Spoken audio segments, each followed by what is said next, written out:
Hi friend, అందరికీ శుక్రవారం శుభాకాంక్షలు ఫ్రెండ్.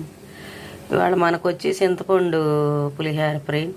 ఇప్పుడు నిమ్మకాయ చూపిస్తాక ఇవాళ పులిహార చింతపండుది ఇక కలుపుకున్నాను ఫ్రెండ్.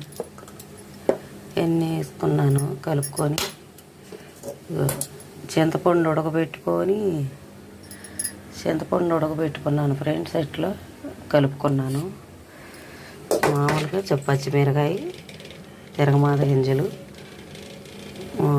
శనక్కాయ ఎత్తులు, చింతపండు పులిహార అంటే ఎప్పుడు నిమ్మకాయ పులిహార చూపిస్తా కదా, ఈసారి ఏందో చింతపండుది చేయాలని ఇదిగా ఉంది.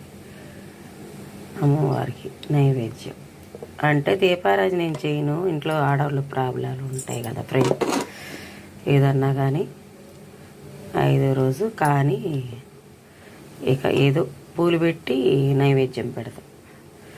మన ఛానల్ ఫాలో అవ్వండి ఫ్రెండ్. మీరు కూడా పూజ చేసుకోండి ఫ్రెండ్. చర్చికి వెళ్ళి చర్చి, మసీదుకి వెళ్ళి మసీదు, పూజ చేసుకునేవాళ్ళు పూజ చేసిన వాళ్ళు, ఏ దేవుడు అయినా ఒకటే, కానీ మనకి ఉంటాయి కదా సంప్రదాయాలు. Thank you friend. మన ఛానల్ ఫాలో అవ్వండి ఫ్రెండ్.